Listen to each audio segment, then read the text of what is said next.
ফল, খাজুর আর জমজমের পানি পাশে নিয়ে বসে এরকম হেলান দেওয়ার মতো একটা চেয়ার পাওয়া যায়, চেয়ারে বসে বসে কোরআন তেলাওয়াত করছে। মনে মনে ভাবলাম যে আরবের মাটিতে আল্লাহ এত সম্পদ দিয়েছে কেন, এদেরকে এত বরকত কেন দিয়েছে? টাকার অভাব নাই, সোনার অভাব নাই। দুইজন মানুষ হোটেলে একটা খাসি ভেজে খাচ্ছে, একটুখানি খাচ্ছে, ফেলে দিচ্ছে। মানে আল্লাহ এত রুচি দিয়েছে ওদেরকে, অভাব। মনে মনে ভাবলাম এদের আল্লাহ এত ভালোবাসার কারণ হচ্ছে যে এরা পবিত্র আল কোরআনটাকে খুব বেশি ভালোবাসে।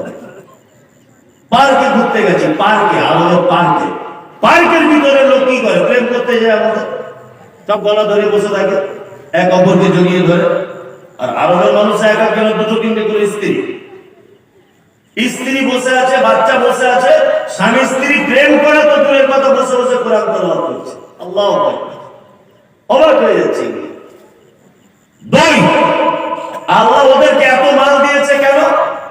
মাল দেওয়ার দ্বিতীয় কারণ হচ্ছে এই, তাওয়াফ করে মক্কা থেকে বার হচ্ছি, বাচ্চা বাচ্চা ছেলেরা, ওই 12-13 বছরের ছেলেরা, পিছনে স্কুল ব্যাগে এরকম পানির বোতল, এর থেকে ছোট 250 গ্রাম যেটা আছে মনে হয়, ওই বোতল প্রত্যেক হাজি সাহেবকে দিচ্ছে। হ্যাঁ হাজি সাহেব, পানি পানি পকেটে ভরে দিচ্ছে জোর করে, ফ্রিতে। এসার নামাজ পড়ে বার হচ্ছি, গাড়ি গাড়ি বিরিয়ানি, বড় বড় লরিতে, ফ্রিতে। এই বড় বড় কলা, পানির বোতল, ফ্রাইস, মুরগি গোটা গোটা ভাজা, ফ্রিতে বিক্রি করছে, ফ্রিতে। যে যত পারবে খাও। আমি ওখানে গিয়ে দুটো জিনিস জ্ঞান অর্জন করলাম, যে আল্লাহ এদের সমস্ত বিপদ থেকে বাঁচিয়ে রেখেছে। আল্লাহ এদের সমস্ত সম্পদ ঢেলে দিয়েছে, তেল দিয়েছে, সোনা দিয়েছে, টাকা দিয়েছে, মানে সুন্দরী বিবিও দিয়েছে, সবকিছু দিয়েছে এদের।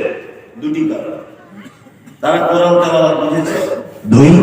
দুই নম্বর বুঝেছে নিঃস্বার্থে দান করা। কি বললাম বুঝলেন? নিঃস্বার্থে দান করা। আর আমার ব্যবস্থা কি?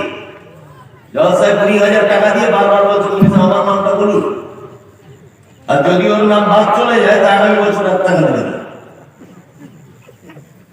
হ্যাঁ, এই ঘটনা কি? আবার যদি বা নামটা বললো আশরাফ আলী 20,000, তো ঘুরিয়ে এসে আবার বলছে কি উল্টো পাল্টা নাম বলছো? আরে আলহাজ আশরাফ আলী, ভক্স করে এসেছি টাটকা, আলহাজটা বলুন। এই তো আমাদের চরিত্র, চরিত্র নয়। গরিব মানুষ কাউকে একটা শীতের দিনে চাদর কিনে দিয়েছে, তো ওটা দেখছে আবার ক্যামেরা করে ফেসবুকে ছাড়ছে। মানে কি দানের ব্যাটা ও! একটা গরিব মানুষ তাকে দুটো চাদর কিনে দিয়েছে, ওটা দেখছে আবার ফেসবুকে ছাড়ছে। কেন এরকম নীতি? কেন আপনার এত দান নাম বলতে হবে কেন? ইন্নাল্লাহু আলিমুন বিযাতিস সুদূর। আল্লাহ বলছে মানুষের অন্তরের কথা জানে। আমি মাদ্রাসার জন্য সোশ্যাল মিডিয়াতে বলেছি যে আমার মাদ্রাসায় কাজ হচ্ছে, পয়সা দাও। একদিন বলছে 500 টাকা একটা বিল কেটে পাবো, তোর বিলের 12টা বাজিয়ে দিব, তোর টাকা লাগবে না। যাবে কি করবে? বিল দিয়ে দিয়ে খাবে বিল দিয়ে। তারপরে ও বলতে চাইছে যে আমার নামটা বিলে। একদিন বলছে অজুখানা করে দেবো, তারপরে আমার নামটা লিখে অজুখানে এক সাইডে মেরে দিবে না।